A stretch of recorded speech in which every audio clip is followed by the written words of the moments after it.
não lhe faltarão auxílio e o amor. Respondeu, calma, em nome do grande amor de todos os amores. Todavia, só o tempo, infatigável burilador, poderá responder. Aguardemos e aprendamos. Restituiremos tudo quanto dilapidarmos na inconsciência e na ilusão. Abraçando-me cordialmente, a benfeitora concluiu. Usemos o tempo e agradeçamos a dor. A árvore podada reúne as energias e volta a dilatar-se em vergonhas novas, resistindo às intempéries e voltando a dar sombra, flores e frutos. Dos seus ramos cortados nascem utensílios pela mão hábil do marceneiro. E num sorriso, levemente sombreado de melancolia, afastou-se em busca dos mistérios sagrados, informando, ainda. Concluída a assistência mais urgente, Matilde será conduzida para as câmaras de retificação, onde será beneficiada, lentamente. Fitei a albergada. Dormia inquieta, sobraçando a própria aflição. Eis ali um exemplo dos milhares que a terra aguarda no seu dourado bojo de ilusões. Quantos outros corações, companheiros de mediunidade, não estariam construindo a dor, entre os cipós enganosos das tentações, para expungi-los mais tarde, no grande amanhã, pensava, intrigada. A noite mergulhada em silêncio deixava-se abrilhantar com os lampejos das estrelas, confabulando mensagens de paz. Soaram as 22 horas. Não podia dormir. Após acontecimentos de tal natureza, ficava em vigília, não conseguia dormir. Saí ao jardim. O vento perfumado roçou-me o rosto que, sem que eu percebesse, estava molhado de pranto. Quão pouco meditara na terra. Mais uma vez constatava a habilidade com que malbaratar o tempo na inutilidade. Os problemas do corpo haviam recebido melhor assistência. Agora sofria as consequências. Recordando, não saberia explicar como gastará quase 50 anos, na vida física, intercalando somente raros minutos de espiritualidade, nessa metade de século. Como me fora possível viver tanto tempo banhada pela crença e tão sem comunhão com a fé? No momento, o acurado exame de todos os atos, a observação e guarda de palavras sábias, ensejavam-me um mundo real, como jamais pudera imaginar. A ansiedade incontida crescia-me na alma, gritando-me a necessidade de dizer-te, minha filha, todas estas experiências e alertar os companheiros encarnados com quem privara, quanto às realidades além da morte. Lembrava-me, porém, do Mestre Jesus que há tanto esclarecera ao homem e não fora devidamente compreendido, do Espiritismo, menosprezado por uns e ridicularizado por outros, balsamizante e consolador, desrespeitado até mesmo por aqueles que o dizem desposar, mas que não vivem de molde a atestar essa núpcia, nas relações humanas, e quedava-me amargurada. Lembrava-me de que a evolução alcançará todos os seres, e que, à semelhança do que a mim mesma ocorrera, todos, em ocasião justa, transporiam igualmente a grande porta, despertando, enfim. Mas, por que não dizer? O carinho humano e a afeição pessoal murmuravam-me. Não seria lícito e justo que falasses aos teus amados, aqueles que confiam e esperam nas lides espiritistas. Talvez recebessem teus enunciados com orvalho lacrimal de emoção e como teu testamento fraterno de carinho. Simultaneamente, recordava o lúcido esclarecimento do instrutor Ícaro. Não esqueçam de que Deus é Pai zeloso e seu amor se distende igualmente, por todos. Falando no templo de orações àqueles que ensejavam enviar notícias aos que ficaram no labirinto da matéria. Evocava que, no outro ensejo, ouvira observações em torno da obsessão como causa essencial do suicídio. E ficara surpresa ante as elucidações, porquanto, em verdade, todo obsidiado que se deixou arrastar ao desequilíbrio psíquico, por invigilância, é igualmente um suicida, desde que descuida do precioso vaso da carne, diminuindo-lhe a resistência e abreviando-lhe a caminhada. Mas os conflitos que me assaltavam eram muitos. Quantas vezes, eu mesma, com emoção e piedade, ouvir as manifestações psicofônicas de almas torturadas e mais não fizera do que balbuciar uma rápida oração intercessória. Não se repetiria agora o mesmo fenômeno caso conseguisse o ensejo de um breve colóquio com os irmãos encarnados. A situação permanecia mesmo para eles, como fora para mim, antes da desencarnação. Mudara somente para a minha alma.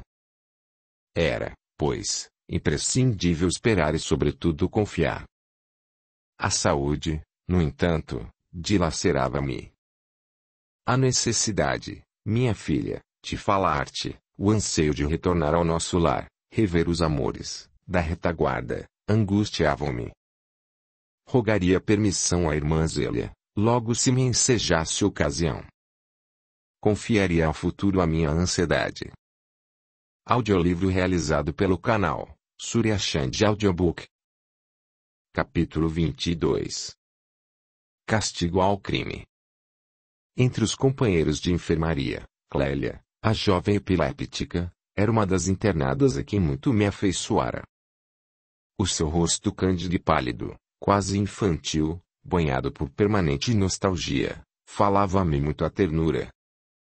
Sempre que me encontrava a serviço, utilizando os panos da limpeza, demorava-me a fitá-la. E sempre que dispunha de alguns minutos de repouso, aproximava-me do seu leito, procurando ser-lhe útil e animando-a com promessas de felicidade e júbilo. Entretanto, por mais insistisse, a jovem permanecia mergulhada em si mesma, qual pérola engastada no imo de concha consistente. Intrigado e compungida, no ensejo mais próprio roguei ao administrador Aurélio, que nos visitava quase diariamente, esclarecimentos que me favorecessem com as possibilidades de auxiliar com mais eficiência. É um caso típico, disse-me, de castigo ao crime. Ninguém malbaratará a existência na carne, desrespeitando o vaso físico e fugindo depois, à justiça. Na terra ainda é possível guardar-se o crime em mil malhas e escapar à lei. Todavia, nenhum criminoso, por mais se adie o instante da reparação, escapará ao despertar da consciência, em qualquer tempo ou lugar, em nome da verdade. O crime, conhecido pela velha sabedoria como sombra que persegue a alma, faz-se encontrem, no mundo espiritual, vítimas e algozes, na mesma trajetória. Por essa razão, a carne é uma bênção para a alma, pelas concessões que faculta. Esquecimento temporário do passado, oportunidade de recomeço, ensejo de recuperação, campo de abençoadas disciplinas, sendo a terra a oficina a escola onde aprendemos a construir o barco da felicidade. O espírito encarnado pode ser comparado a corpo volátil em vasilhame e fechado.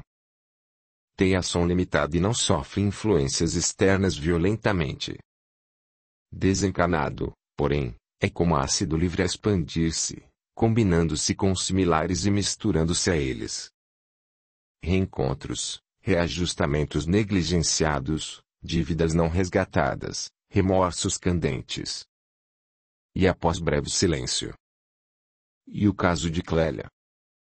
Guarda consigo um terrível drama, como nós mesmos, quando aqui aportamos, a pedir silenciosamente auxílio e entendimento. Ajude-a como puder. Compreendi a delicadeza e discrição do nosso administrador e sopitei o desejo de conhecer-lhe o labirinto de dor. Busquei, desde então, cercá-la de orações e mais ternura animando-a ainda mais e falando-lhe do paternal carinho de Deus, mostrando-lhe, enfim, que o passado está inevitavelmente conosco, com todo o caudal de consequências a rogar-nos ânimo e refazimento.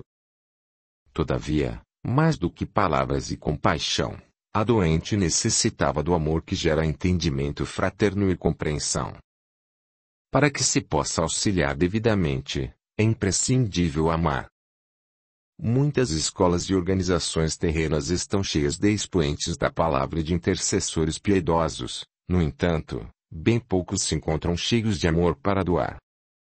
Assim, as palavras são mortas, porquanto é inoperante todo conselho que não carrega o selo do entendimento e da caridade. Dispus-me a ver, na delicada sofredora, não somente a irmã, mas também a filha do coração que necessitava de alguém. Com o passar do tempo, a fonte do sentimento encarregou-se de transformar o meu cuidado em acendrada ternura e, não raro, juntas, permutávamos nossas recordações sob emoção incoercível. Clélia procedia de respeitável família paulistana, em cujo seio vivera quase 5 lustros. Encarnara com graves problemas espirituais no lado afetivo, devendo demorar-se na honradez e na humildade para atrair os familiares à senda do entendimento da qual se afastaram desde priscas eras. Bela e frágil, cedo constituiu-se o centro de interesse dos familiares e dos amigos alegres que lhe invejavam a beleza suave e as qualidades de inteligência a se aformosearem, cada vez mais, com eméritos professores encarregados da sua formação cultural.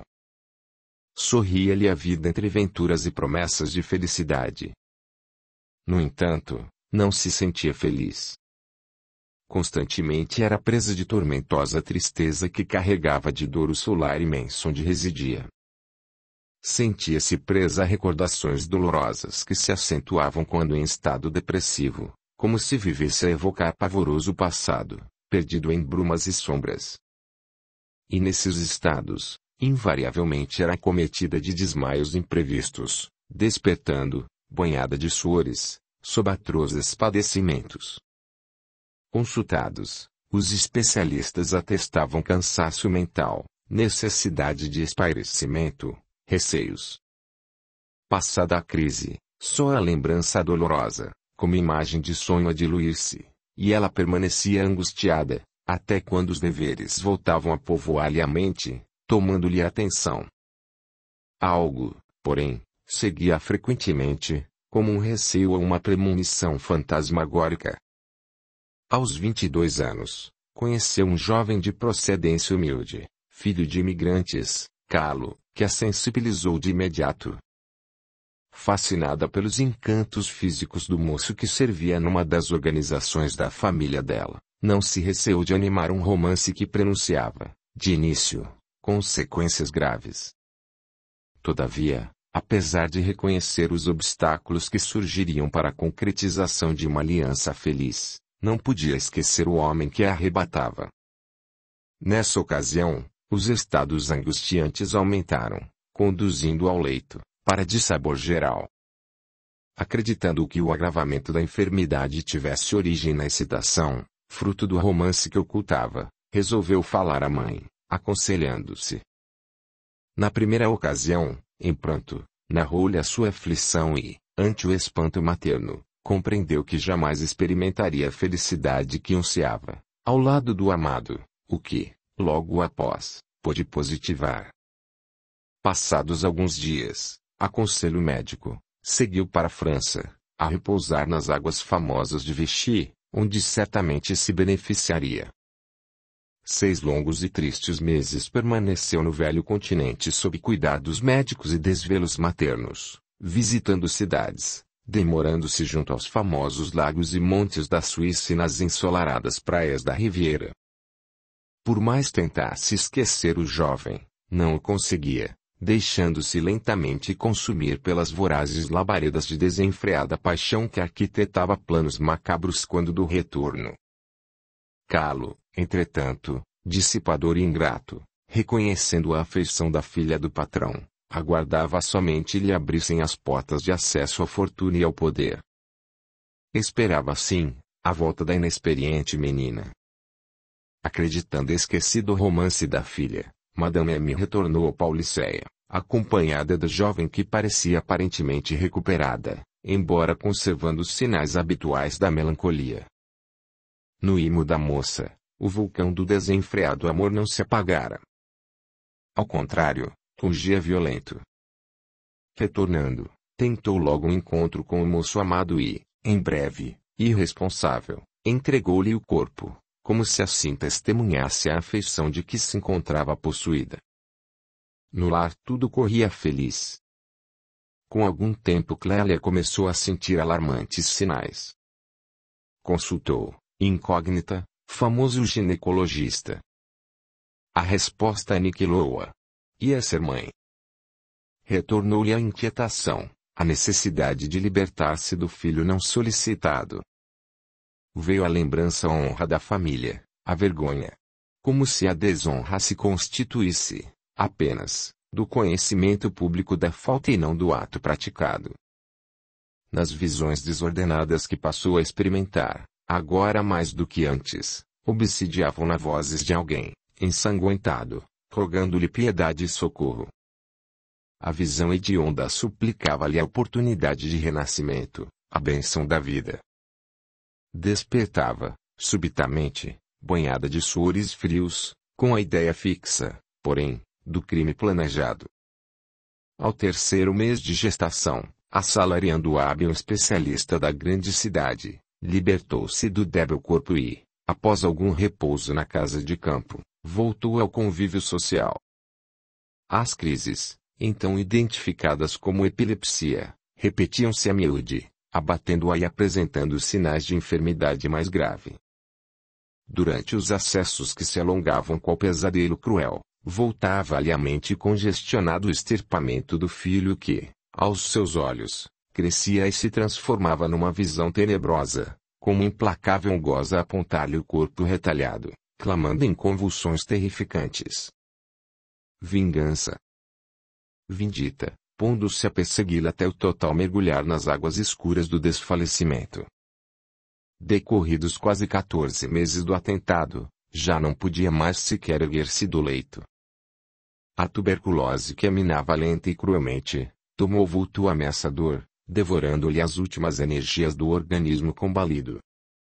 A este tempo, acidentando na via pública, após uma noite de libações, Carlo desencarnava no pronto-socorro, sem saber do estado daquela que tanto amava.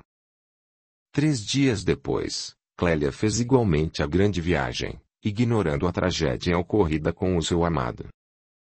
Cercada do carinho do mundo, recebeu flores, sepultamento honroso, lágrimas, adeuses e ofícios fúnebres. Ninguém lhe soube o segredo nem o crime. Quando despertou no sepulcro lodoso onde se lhe decompunha o corpo, viu ao seu lado o fantasma ensanguentado, como nos pesadelos anteriores. Ao tentar fugir, a forma grotesca ergueu-se e aqueles pedaços, como se fossem emendados, celeremente avançaram com mãos crispadas em direção à sua garganta, estrangulando-a impiedosamente. Horrorizada, escutou a narrativa dos seus crimes do ontem remoto e próximo, e foi cientificada de sua desencarnação, enquanto aquelas tenazes cruéis a asfixiavam demoradamente. Tremiam-lhe todas as fibras e o coração arritmado parecia arrebentar-se. Tinha a impressão de que logo sucumbiria. Ao aflorar a mente tal ideia, a mesma voz cavernosa lhe gritou: "Estás morta. Isto é a morte. É o fim." E apontava-lhe dominador, os despojos em lama, naquele triste recinto. Olhando, aparvalhada, em derredor, verificou que seus pés se encontravam atados às carnes a se desmancharem, enquanto o forte liame cinzento a ligava a cabeça inerte, deitada no esquife sedoso. Angústia indescritível tomou-a de inopino. Era uma morta-viva no inferno. As lembranças das narrativas religiosas, a que se ligara na terra, surgiram, tomando corpo, apresentando figuras demoníacas que a torturavam até exaustão. Os anos correram-lhe lentos e lúgubres, até quando, não saberia informar, foi conduzida ao nosso plano sob a piedade de Jesus Cristo. Embora esclarecidas sobre a própria enfermidade, tinha, através dos anos, longa estrada reparadora a percorrer. Libertada da perturbação do desafeto, retornava psiquicamente, com frequência, as recordações plasmadas na retina da memória, e as crises, de quando em quando, recrudesciam. O filho rejeitado, motivo indireto da sua desencarnação, era a mesma alma ferida de antes, que voltava ao seio materno para o reajustamento e a orientação. Com a reação descontrolada, entretanto, do seu caráter fraco, adiara injustificavelmente a reabilitação, cavando um abismo de lágrimas e sangue, enfermidade e dor para o futuro. Oh, minha filha! No caminho da carne encontramos, a cada instante, edificações, aprimoramento e libertação, esperando por nós. Não desprezes a contribuição do sofrimento na tua marcha, em busca da verdade. Serve-te da doação provacional com a mesma avidez e o reconhecimento com que o sedento recebe o copo d'água fria. As provações, conforme ensinaram os Espíritos do Senhor ao preclaro codificador, na resposta à pergunta 266, do Livro dos Espíritos, são frutos de uma escolha. Quando o espírito se desliga da matéria, cessa toda ilusão e ultrapassa a ser a sua maneira de pensar, preferindo, por isso mesmo, as mais dolorosas. Porque, comenta o sábio lionês, sob a influência das ideias carnais, o homem, na terra, só vê das provas o lado penoso. Tal a razão de lhe parecer natural, sejam escolhidas as que, do seu ponto de vista, podem coexistir com os gozos materiais. Na vida espiritual, porém, compara esses gozos fugazes e grosseiros com a inalterável felicidade que é dado a entrever, e desde logo nenhuma impressão mais lhe causam os passageiros sofrimentos terrenos. Abençoada é, pois, a lágrima que rola no silêncio da noite, quando a renúncia e a esperança envolvem o coração. Enquanto nos demoramos a querer o mundo a golpes de ambição desequilibrada, alongando a efêmera ilusão da felicidade pela posse ou pelo círculo de afetos, retardamos a ocasião da aventura legítima. Todos reclamam quando sofrem e muitos debilateiram. As casas religiosas apinham-se de crentes que mais buscam a libertação dos problemas através de concessões indébitas, que propriamente solução os problemas pelo trabalho sacrificial. Tornam-se negociantes da felicidade. Compram a paz com a prece rápida e o semblante falsamente pungido, enganando-se, positivamente. As concessões do céu são misericórdia de acréscimo em favor da nossa debilitada esperança. A quantos sofrem na escalada evolutiva, digo. Bom ânimo. Muito mais vale sofrer do que fazer sofrer, resgatar para ser livre, evoluir para ajudar. Na vanguarda ou na retaguarda, há muitos amores contando conosco. Os que seguem à frente, amparam-nos e inspiram-nos, os que seguem atrás, rogam auxílio e confiam em nós. Conquistemos, assim, para doar, ascendamos para socorrer. Redimamo-nos para salvar.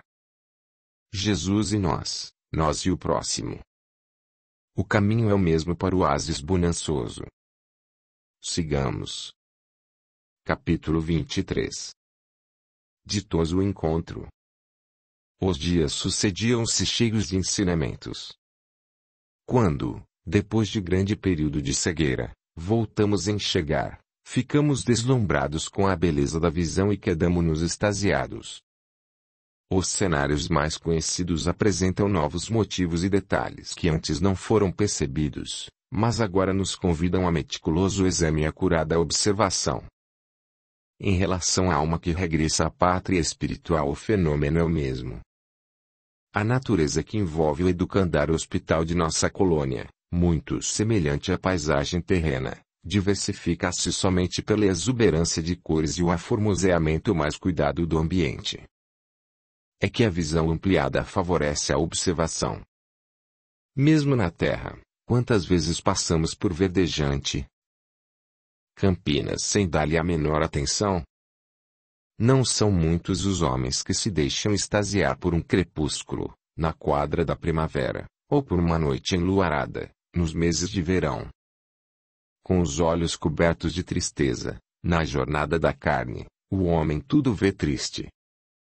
No entanto, o Senhor povoou a habitação terrena com maravilhas deslumbrantes para encanto e felicidade dos espíritos em jornadas.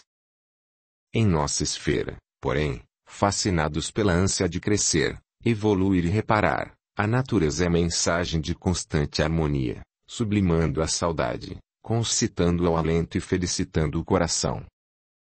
Com o concurso do trabalho, as lembranças pouco felizes deslizam da mente e mergulham no dever, impelidas pelas necessidades de renovação íntima. no meu segundo aniversário de desencarnação, fui surpreendida com uma notícia feliz, a mim trazida pelo desvelado amigo Adrião. Ia receber a visita de mamãe. Tão grande foi a minha emoção que pensei ser vítima de um vagado. Esfogueamento inesperado tomou minha face, que se banhou de suor, e a mente retomou aos antigos sítios. Recordava-me do coração materno com saudade e gratidão. Aquela figura alta de mulher humilde, acostumada ao sofrimento e à privação, que tanto se martirizara pelos filhos, novamente me voltou ao espírito.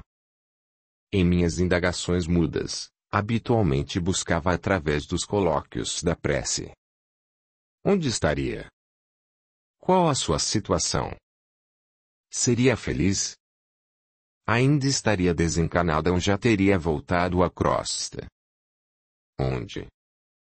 Saber, no entanto, queria recebê-la, apesar da indigência que eu carregava comigo, constituía uma aventura, minha filha, que te não posso descrever. O dia parecia não passar, embora os trabalhos normais me preenchessem as horas. Encontrar-nos-íamos às 22 horas, no jardim da enfermaria, residência onde me hospedava. Quando a noite desceu, procurei repassar mentalmente os fatos da minha vida na Terra, e, embora emocionada, perturbava-me a lembrança de que carregava mãos vazias ao ter de apresentar-me à mamãe. Se me perguntasse que fizera da existência física com que Deus me presenteara, através da sua renúncia e da sua carne, que lhe responderia eu? Maquinalmente recordava a lição do Evangelho segundo o Espiritismo no que diz respeito ao desvelo dos filhos para com os pais. Afligia-me a lembrança de quantos sofrimentos causara a alma bondosa e simples, e o remorso acudiu-me ao chamado. A hora aprazada, acompanhada da irmã Zélia, deu entrada no pequeno jardim aquela que agora, mais do que nunca, era uma felicidade para minha alma. Procurei conter as lágrimas, sem o conseguir, porém. Vestia-se de branco tecido leve e notei quanto estava bela. Sorria como outrora, sorriso misturado à mesma tristeza enigmática. Seus olhos grandes brilhavam também, banhados de lágrimas. Abraçamo-nos demoradamente e todo um turbilhão de aflição que trazia comigo desatou em copioso pranto. Sentia-me pequena, outra vez, nos seus joelhos, à porta de nossa casinha humilima, sem palavras, sem raciocínio, sem indagações. A grande saudade tinha sede de repouso, e, por mais desejasse falar, a palavra estrangulada na garganta não se fazia ouvida. Agradeçamos, minha filha, ao Senhor Jesus, foram as suas primeiras palavras, a felicidade imerecida desta hora. Mamãe, eis quanto pude dizer. Sua palavra clara, misturada a uma imensa ternura, fez-me relato ameno das suas atuais tarefas, bem como das lutas que precederam aquela hora, louvando o Mestre. Bendizia a extrema pobreza, as superlativas aflições e toda a sorte de desgostos e abandonos que experimentara, funcionando como ensinamento corretivo e equilibrante para o seu espírito. A terra fora-lhe abençoada a escola de redenção, em cujo seio aprenderá a lição brilhante do sofrimento, reparando antigos desmandos. Desejava retornar, outra vez, para recomeçar, todavia, no momento não lhe era possível. Papai retornara e já encontrava-se na estância de abençoadas retificações. Informou-me estar cooperando na crosta com as equipes espirituais que ajudam os ébrios, na tarefa de libertação dos vampiros, atendendo aos implacáveis perseguidores. Por essa razão e por outros impositivos não me pudera visitar anteriormente, apesar do seu grande desejo. Estivera comigo nos primeiros minutos, após a minha desencarnação e enquanto hospitalizada, na fase mais difícil da libertação física. Eu não a percebera, entretanto. A querida Zélia seguia o nosso colóquio com acentuado interesse fraternal. Opinava, esclarecia, ajuntava anotações, sempre que oportuno. O tempo escoava celere. Desejava indagar, apresentar a minha felicidade e as minhas inquietações. Mas antes de o fazer, a voz materna confidenciou-me: Filha, o tempo é precioso tesouro do banco divino. Não podemos malbaratá-lo em expressões ocas de júbilo inoperante nem com frases pessimistas de sofrimentos inexistentes. Rendamos graças, incessantemente, e avancemos. Estou informada das suas novas responsabilidades e exulto com o mais puro contentamento. O verbo mais simpático para nós conjugarmos, no momento, é o reparar. A alva banhava de claridade o promontório à distância. Estivemos juntas mais de 6 horas consecutivas. Chegava o momento das despedidas. Estaremos juntas pelo pensamento e ligadas pelos deveres no campo do bem, falou mamãe. Reencontrar-nos-emos sempre que as nossas tarefas nos permitam. Trabalhe, renove-se e persevere no caminho sacrossanto do auxílio. Não poupe esforços nem sacrifícios. A moeda do amor é de difícil aquisição, filha, não esqueça.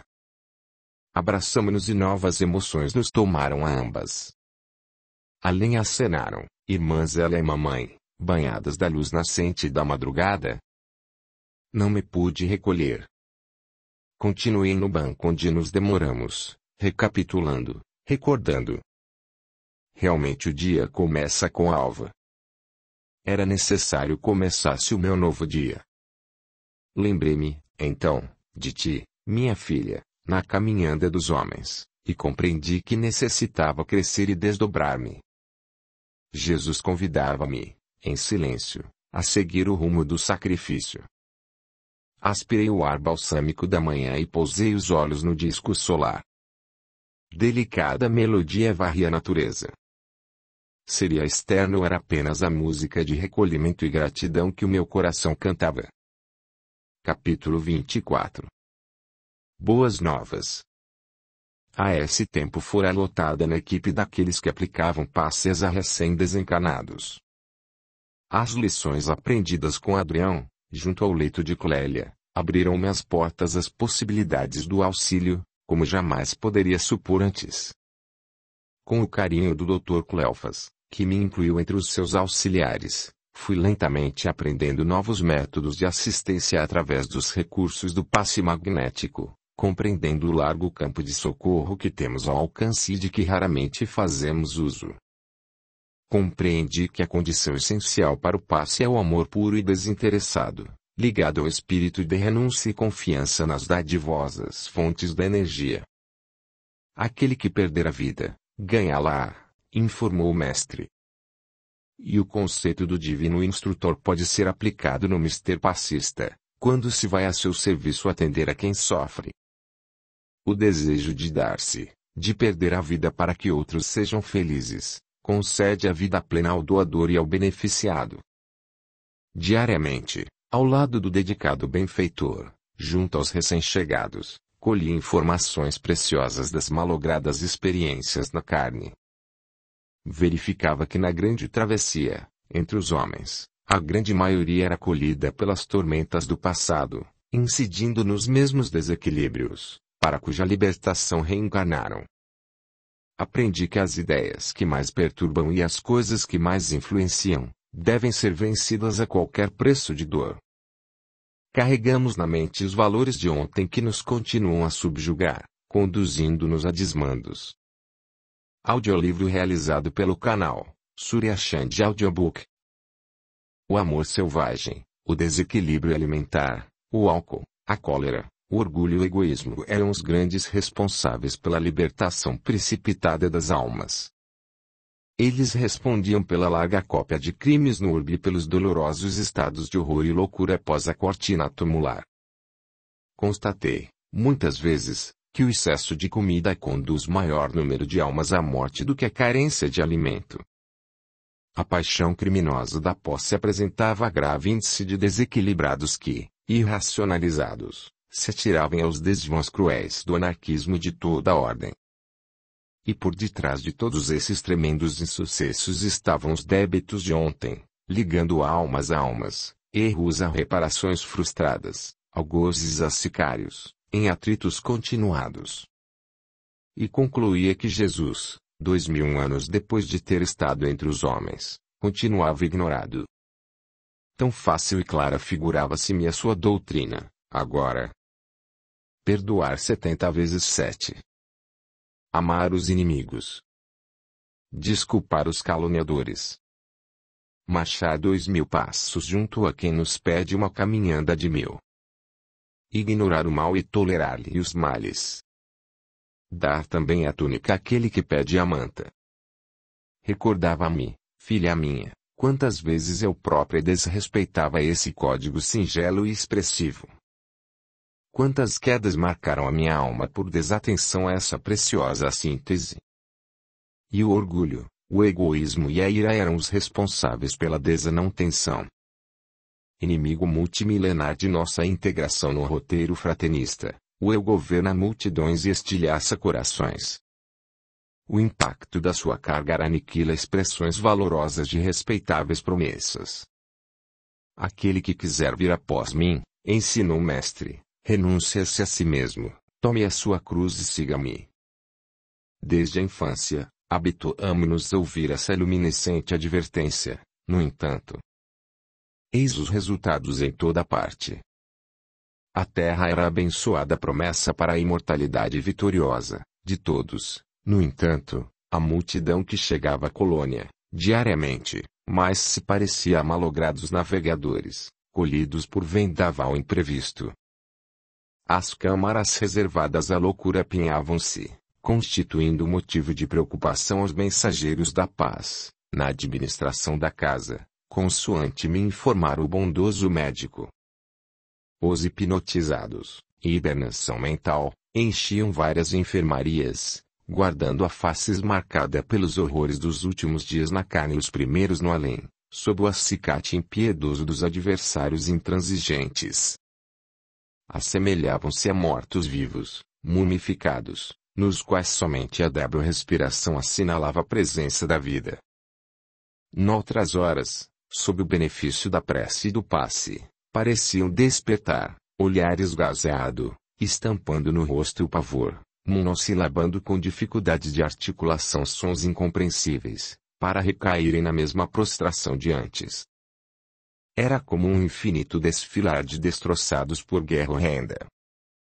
Dedicados cooperadores revezavam-se nos socorros entre orações e auxílios de toda a ordem, a cujo grupo fui incorporada, feliz e ansiosa da renovação íntima que se fazia inadiável.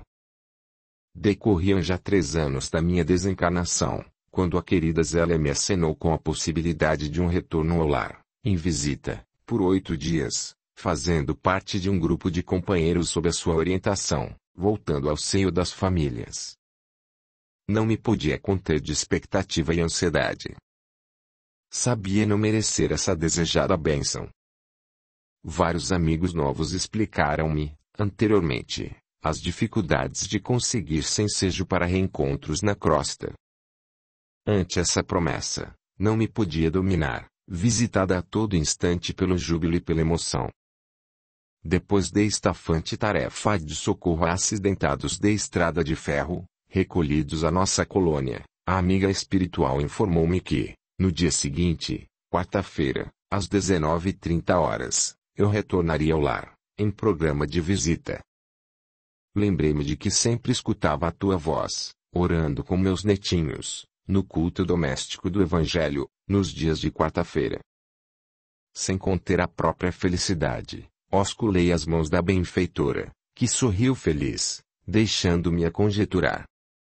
No dia aprazado, após os labores habituais, reunimo-nos no templo, e a irmã Zélia esclareceu. Fomos agraciados com o feliz ensejo de reabastecimento de amor. Retornaremos ao seio carinhoso dos nossos familiares. Nem todos, entretanto, encontraremos os entes queridos como desejaríamos. Dor, problemas, dificuldades, doenças, assinalam muitos dos lares programados. Tenhamos confiança em Jesus. Já sabemos que a felicidade não se veste de ilusão e que a paz legítima não é a resultante dos aparatos sociais do mundo. Temos aprendido aqui que o sacrifício e o sofrimento são instrumentos utilizáveis na construção do reino de Deus. Não nos inquietemos, pois. Depois de breve pausa, como que para reunir novas expressões, prosseguiu. A justiça celeste atende-nos em qualquer lugar e a lei encontrar-nos-á em qualquer situação, buscando-nos para o reajustamento com a vida. Confiemos no Mestre Excelso e agradeçamos-lhe a dádiva de agora. Não temos o direito de tentar, sob qualquer pretexto, em nome do amor, resolver os problemas que encontraremos na tela mental dos familiares, mas poderemos inspirar-lhes ânimo e coragem para a luta. Resignação e confiança na vitória do bem. Também não lhes devemos noticiar as próprias inquietações. Utilizemo-nos da dádiva do Senhor como abelhas operosas que se comprazem na felicidade da flor. E como se fizesse continuado o silêncio, a amiga espiritual concluiu. Formaremos um grupo de almas ligadas pela oração, concentradas no serviço que nos aguarda, e utilizar-nos-emos da volitação para a viagem à Terra. Quer apoiar o canal? Seja membro. Com apenas 8 ou 30 reais por mês, você estará apoiando o meu trabalho, e poderá cancelar no momento que desejar. Deixe o seu gostei, comente, compartilhe, e se inscreva. Dessa forma você estará fazendo com que esses audiolivros cheguem a mais pessoas, e também estará ajudando o canal a crescer. A gratidão é o caminho da evolução. Capítulo 25. Retorno ao lar. Quando soavam as 20 horas, de coração opresso entramos no lar, irmã Zélia e eu. Preparava-as a mesa, minha filha, para o banquete com o Evangelho. Desde as vésperas, informara minha orientadora, foras avisada pelos teus dedicados protetores, quando o sono te desdobrou. Já de outras vezes nos encontráramos, em agradável comunhão, sob a tutela do repouso físico. E por essa razão, guardavas ideia de algo que não sabias explicar. Descompassada e celeremente procurava sondar as telas da memória anterior, procurando recordar a notícia que prenunciava as satisfações dos próximos momentos. Inutilmente, porém. Também eu, embora amparada pela benfeitora prestimosa que se oferecerá a auxiliar-me, guardava ansiedade e emoção indescritíveis. Era a minha primeira excursão fora da colônia e esta aventura se me afigurava uma concessão valiosa que não sabia aquilatar. O reencontro, filha minha, é sempre uma emoção indefinível para aqueles que atravessam a porta do túmulo. Porquanto, sensações que pareciam amortecidas, com a recordação momentânea, através da visão, retornam, convidando o espírito a estados angustiantes e lastimáveis. Sem poder vencer as evocações ali tão vivas, retornei aos sítios das lembranças, enquanto pequenas aflições se sucediam em minha alma. Voltaram-me ao pensamento, como por magia, velhos e insignificantes hábitos diários, satisfações e preocupações, agora em formas pensamento, a povoarem o recinto que habitara. As vozes das crianças, boliçosas e alacres, sacudiam-me o ser, e um intenso desejo de falar-lhes, abraçá-las, comunicar a minha presença, no momento, aspirar o ar que outrora me enchia os pulmões, descontrolou-me momentaneamente e o equilíbrio ainda vacilante. A irmã Zélia que me acompanhava o drama do momento, em que o tempo era vencido, desaparecendo o passado para somente existir o presente, acudiu-me, zelosa. Otília, não permitas que a ansiedade destrua a presente concessão do céu. Pensar fortemente é construir, e recordar com demasiada intensidade é reviver. O momento não comporta lamentação mental nem desejo pessoal inoperante. Valoriza a joia dos minutos e procura serenar a alma para o êxito do nosso empreendimento. Assim admoestada, procurei refazer-me sob a inspiração da paciência, enquanto me entregava às mãos do Senhor, agradecendo-lhe a felicidade daquela hora. A noite contribuía para a justa felicidade do nosso entrelaçamento afetivo. Uma grande serenidade passeava no ar leve, transparente, coroado de estrelas no infinito. O velho companheiro, que me fora um anjo benfeitor na romagem da carne, para a justa felicidade do nosso coração, estava à mesa, e as crianças o cercavam. Colocaste o vasilhame da água para a magnetização e, iniciado o culto evangélico, o texto lido falava sobre parentela corporal e parentela espiritual. Após a leitura, ante uma assistência atenta de companheiros desencarnados, instada pela devotada amiga, aproximei os meus lábios dos teus ouvidos e, pousando a mão espalmada sobre a tua cabeça, pus-me a falar-te sobre o trecho lido. A tua mente foi-se banhando de filetes azulados de luz, à semelhança do gás neon, e, em breve, do centro da tua cabeça, uma grande flor, com pétalas brilhantes e múltiplas, parecia surgir, tomando forma, e crescendo e derramando tonalidades violeta-azuláceas que corriam pelo sangue, colorindo lentamente a cabeça, tórax e todo o corpo. De mão apoiada à testa, na região do olho de Silva, ligando as pontas dos dedos à minúscula glândula interna da cabeça, pequeninos fios coloridos tornavam-se brilhantes, fechando um circuito elétrico que a ambas nos envolvia. Procurei falar-te, então, através de apelos reiterados. Fala, filha. Fala. Repete. E, paulatinamente, concentrando-se cada vez mais, traduziste o meu pensamento, explanando juntas, fundidas no grande ideal da caridade, sob a égide do Cristo, o texto admirável. A palavra facilitada pela inspiração superior irrigava-me o cérebro e passava-te numa sincronização perfeita, em torno daqueles que, embora não pertencentes ao nosso corpo nem ao nosso sangue, são irmãos nossos, filhos do boníssimo Pai, em nosso caminho de reparações. Faziam parte da imensa caravana dos infelizes, fustigados pela fome, frio, enfermidades, ou eram seres tresmalhados, dominados pelo ódio, revolta, inquietação, atados à esteira da viciação, do crime, da miséria moral, mais infelizes do que os primeiros, ou aqueles outros que zarparam na embarcação da morte e agora, em terras bravias, se desesperavam, sedentos de posse, dominados pelo horror. Todos éramos realmente irmãos, numa família ampliada e espalhada por terras diversas, limitados por fronteiras de entendimento, mas todos amados e carentes de ajuda recíproca. Nesse interim, amigos prestimosos higienizavam nossa casa, destruindo larvas de viciação psíquica, reinantes no ambiente, e guerreando bactérias mentais, que infestavam, invariavelmente, os lares. Entre os maiores benefícios prestados pelo culto doméstico, no campo da fé religiosa, além da fraternidade e do entendimento, passe e magnetização da água, destaca-se o da harmonia e identificação do pensamento em torno da monoideia elevada, propiciando campo e material ao combate às vibrações negativas que graçam nos ambientes coletivos.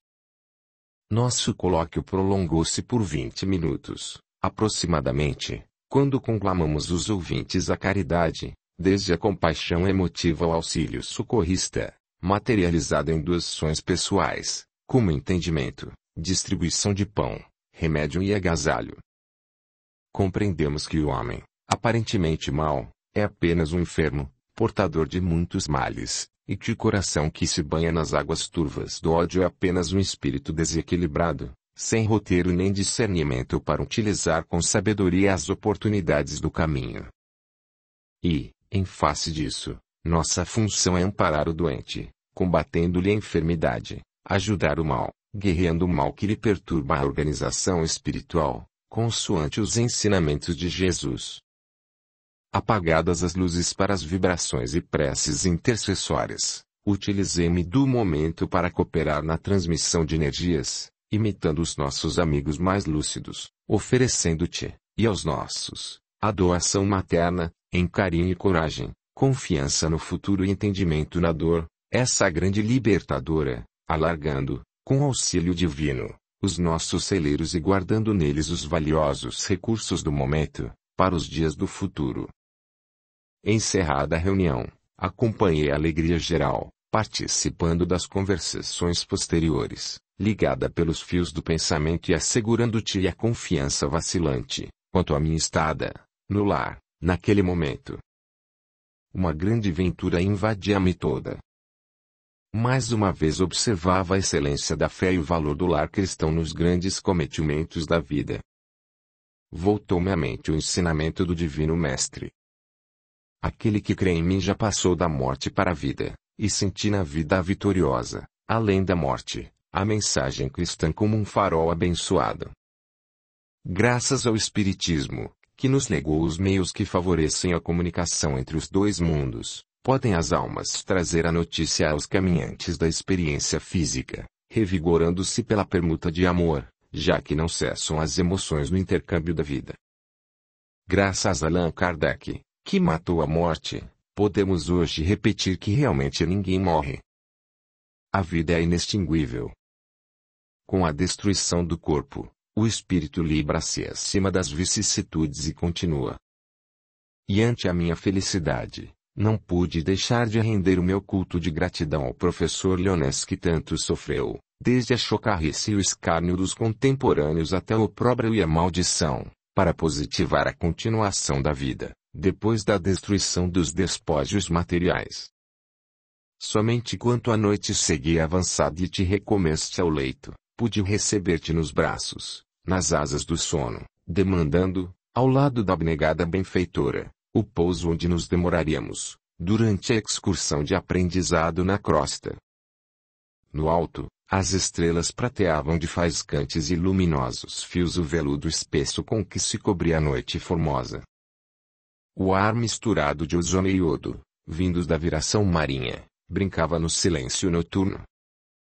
Jesus parecia mais próximo de nós, certamente porque, através do amor, estávamos mais próximos dele. Capítulo 26. Mediunidade com Jesus. No plano de estudos e trabalhos estava programada uma sessão de desobsessão, em nosso antigo centro, onde, anos atrás, me candidatara ao serviço do bem. Somente o fato de ali retornar, na condição de desencarnada, revendo os amigos no afã do socorro mediúnico, entrelaçados pela prece, era algo que me comovia. Depois, a soma de conhecimentos que poderia armazenar, em apenas uma noite, corresponderia à significativa coleta de apontamentos expressivos que não podia desdenhar. No dia aprazado, às 18 horas, rumamos, em grupo, sob a direção da irmã Zélia, para tomar parte na preparação do recinto, para as operações mediúnicas da noite.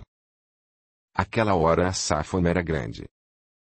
Entidades laboriosas, postadas à entrada da sala, guardavam o recinto, defendendo-o da incursão dos espíritos mal-intencionados. Uma estranha muralha, com 2 palmos aproximadamente de espessura, circundava o recinto e, ante a minha admiração íntima, a benfeitora esclareceu tratar-se de construção fluídica para a defesa da casa. No interior, espíritos familiares desdobravam-se em cuidados meticulosos, desde a asepsia mental do recinto, até a colocação de aparelhagem complicada, em várias posições. Às 19 horas, começaram a chegar as primeiras almas que sofredoras e atribuladas no nosso plano, que se juntavam às que se encontravam no recinto, desde a véspera. A princípio, aparentemente a sós, depois, em grupos, confabulando, inquietas, mergulhadas nos mais mesquinhos problemas que se lhes afiguravam importantes, eram conduzidas a lugares adredemente reservados. Outros vinham assistidos por enfermeiros de brancas vestes, amparados cordialmente e colocados em leitos, como nas enfermarias da terra. Uns traziam expressões de dor e inquietude, gemendo ou chorando, enquanto outros ostentavam semblantes de zombaria, gesticulando, arrogantes, embora o estado deplorável das vestes e da própria organização espiritual. Parecia não darem conta de si mesmos, aplicando o tesouro do tempo na ostentação do orgulho da crítica pertinaz. Religiosos motejadores, de aparência cruel, proferindo expressões rudes, não tiveram acesso à sala mediúnica, ficando à porta, coléricos, em atitudes lamentáveis. Alguns ficavam a certa distância, distinguindo as mãos amigas que os ajudavam, enquanto outros pareciam muito distantes, sem percepção nenhuma, sendo trazidos ao campo magnético dos trabalhos por inspiração irresistível dos seus tutores espirituais. Outros, ainda, aliados de tudo, apresentavam-se à vontade, constituindo o conjunto uma cena entristecedora e comovente. Começavam a chegar os primeiros encarnados. Orientadas pela benfeitora, verifiquei que alguns encarnados chegavam seguidos por grande número de espíritos vulgares e viciosos, que ficavam fora das defesas magnéticas, sem as poderem atravessar com os seus tutelados habituais. Aguardarão suas vítimas, informou a instrutora, depois que se deslocarem da reunião. Muitos companheiros que vêm à sessão, logo que se afastam dos hilos magnéticos da prece e do entendimento, no templo, retornam aos problemas mentais, semi-hipnotizados como vivem pelos obsessores que os seguem transmitindo errôneas ideias e hipóteses falsas, até que se lhes esgotam as precárias energias defensivas que conseguiram armazenar no serviço, retornando, de mãos vazias, aos braços dos vampiros com os quais sintonizam. Alguns, prosseguiu, penalizada, embora libertados momentaneamente das expressões obsidentes, penetram o recinto, com desrespeito e indiferença, entregando-se, durante o trabalho, ao sono reprochável, resultante da intoxicação mental de que são portadores, ou se deixam conduzir pelos pensamentos habituais, refazendo as ligações mentais e ameaçando o serviço venerando, pela possibilidade de invasão intempestiva dos seus algozes revoltados, constrangidos, na retaguarda, e que, de start, encontram brechas no conjunto que deve ser protegido e defendido por todos. Às 19h30, deu entrada na casa o mentor dos trabalhos, responsável pelo serviço da noite. Os cooperadores espirituais expuseram-lhe as tarefas concluídas, apresentando as dificuldades e explicando as diferentes qualidades de espíritos desencarnados presentes, as medidas tomadas e a situação mental dos encarnados, no momento. Após carinhosa inspeção e rápidas observações, entidades intercessoras rogavam-lhe permissão para se comunicarem com parentes presentes ou pediam providências para seres amados em situações delicadas. Continuavam emanados os velhos problemas da carne, situando as ansiedades no socorro material, com prejuízo da aprendizagem que se derivava do sofrimento dos seus queridos. Algumas mães aflitas, esposos ansiosos, irmãos e amigos em sofrimento, solicitavam interferência direta e auxílio, e a grande maioria rogava a oportunidade de comunicação pelos instrumentos mediúnicos.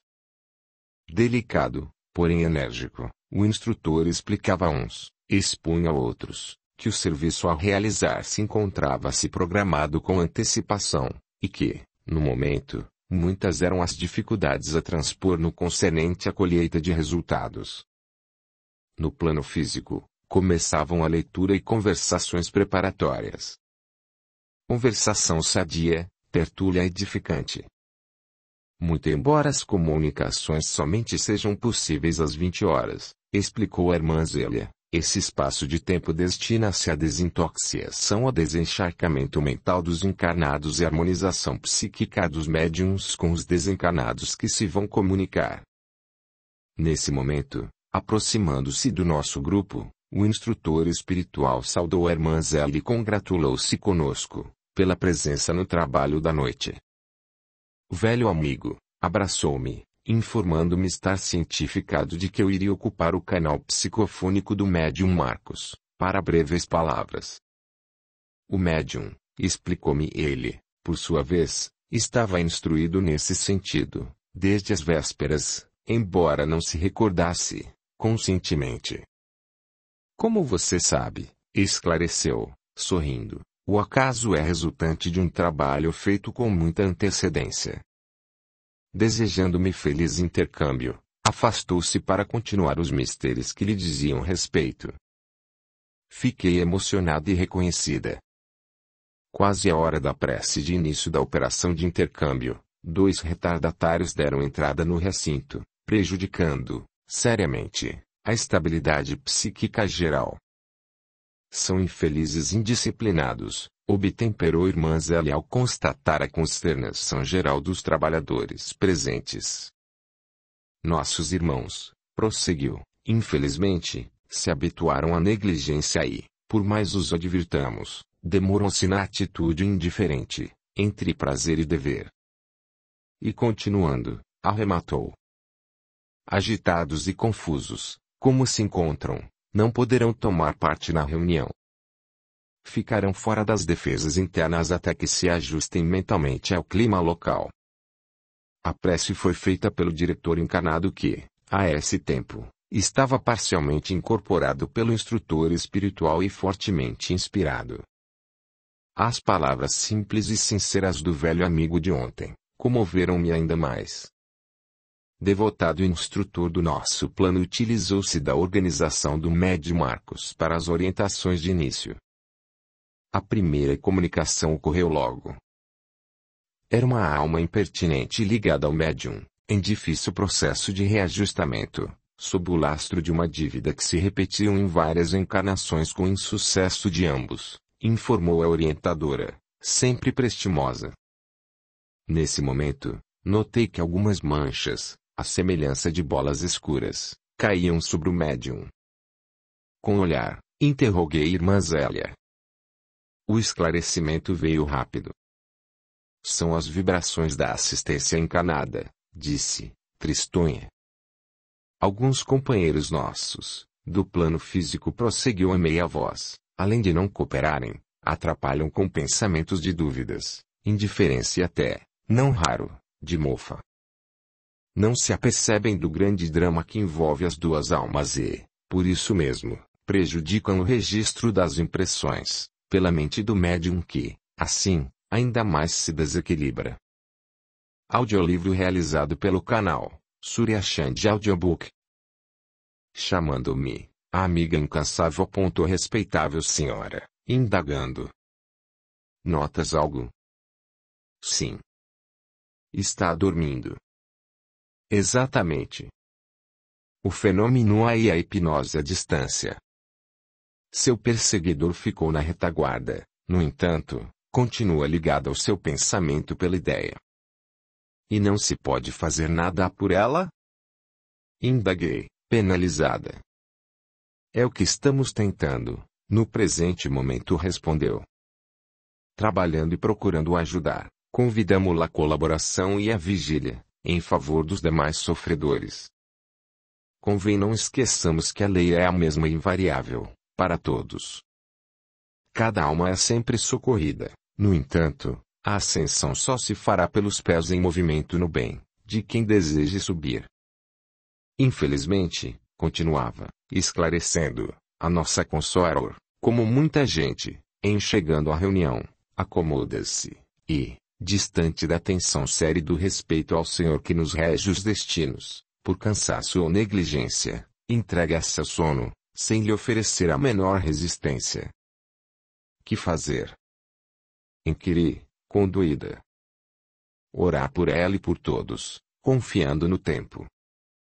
Ao fim de alguns anos, despertará, talvez, mais infeliz, visto que a enfermidade obsessional se complicará, conduzindo à enfermidade mais séria. A lâmpada somente acende quando provida de pavio, embora o óleo abundante onde flutua. Outro senhor, em cadeira vizinha, demorava-se inquieto. Os bocejos sucediam-se, enquanto a mente derramava, qual fruto apodrecido quando comprimido, substância escura e viscosa. É um discípulo escravo da gula, acentuou a delicada trabalhadora. Embora as advertências do